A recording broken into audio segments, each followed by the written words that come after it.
지금 이 시기 관심을 기울여야 할 교통 이슈를 콕콕 짚어드립니다. 한 주간의 교통 이슈. 낙하물을 피하려던 고속버스가 5m 아래로 추락하는 사고가 또 일어났습니다. 낙하물로 인한 교통사고 왜 이렇게 끊이지 않는 것인지 자세한 내용 김경배 교통전문위원에게 들어보겠습니다. 안녕하세요. 네, 안녕하십니까. 네, 반갑습니다. 네. 자, 낙하물 사고 위험성 그렇게 강조하는데도 네. 또 낙하물을 피하던 우등 고속버스가 추락하면서 승객이 숨지는 사고가 발생했네요. 네, 그렇습니다.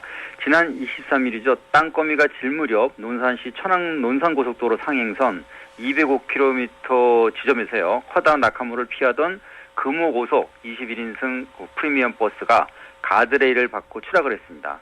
탑승했던 14명 모두에게 사상피해를 냈고요. 여성 승객 1명은 현장에서 숨지는 안타까움이 있었죠.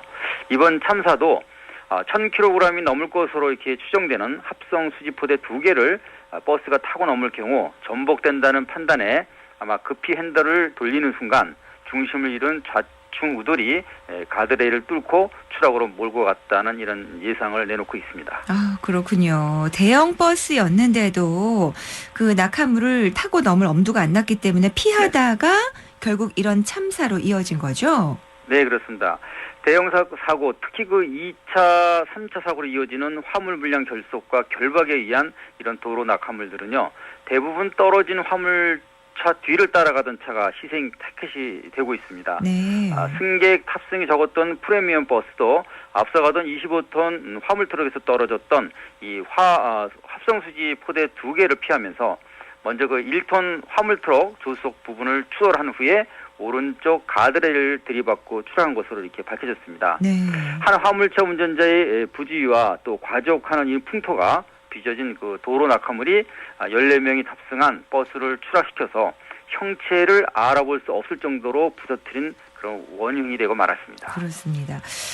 지금 한국도로공사에서는 낙하물 떨어지지 않도록 계도 홍보하고 있고 경찰에서도 화물 적재 방법에 대해서 단속을 계속하고 있잖아요. 맞습니다.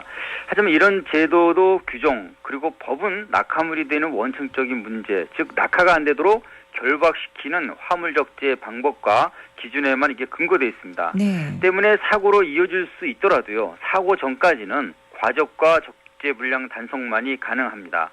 하지만 사고 전 범칙금 5만 원 부과 대상이라고 할지라도 만일 도로에 떨어진 적재 화물이 치사사고나 또 연쇄 추돌에 의한 인사사고로 이어진다면 12대 중과실 책임은 오롯이 그 운전자 몫으로 돌아갈 수밖에 없습니다. 네, 진짜 잘 좀 결박하고 다니셨으면 좋겠습니다. 네. 그 얼마 전에는 미처 피하지 못한 타이어가 트레일러 바퀴에 끼면서 조양불능 상태로 방호벽하고 충돌했었죠? 그때도 네. 운전자가 숨지는 사고가 있었잖아요. 네, 맞습니다.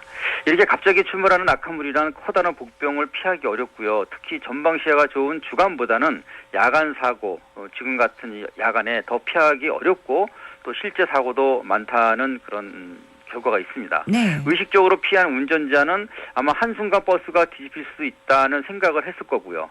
문제는 사고를 낼 수 있다는 의미가 강한 이런 화물적재 불량 단속 차량 수도 그만큼 많다는 겁니다. 2015년 96,491건에서 2016년 72,120건 그리고 2017년 9월까지는 무려 59,263건이 도로상에서 이게 단속이 됐습니다. 네. 그리고 지난해 도로교통공단 설문조사에서 화물 운전자 15.3%가 화물 수송 중에 적재물을 낙하했던 실제 경험이 있고요. 아이고. 또 이 중 70%는 실제 사고를 냈거나 겨우 사고를 모면했던 것으로 이렇게 조사가 됐습니다. 생각보다 많네요. 네, 맞습니다.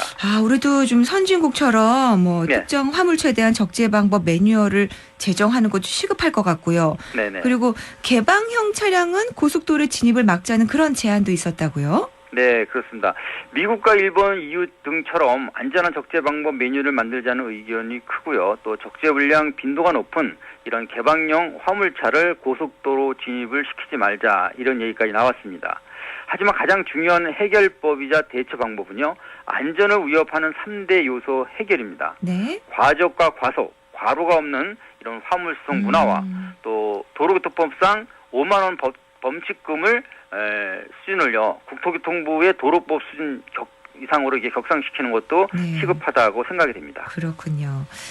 국토교통부가 화물 적재 사고 방지 차원에서 추진했던 적재 기준 검토 용역 보고서를 토대로 개정한 법을 올해부터 공표한다는 얘기도 있군요.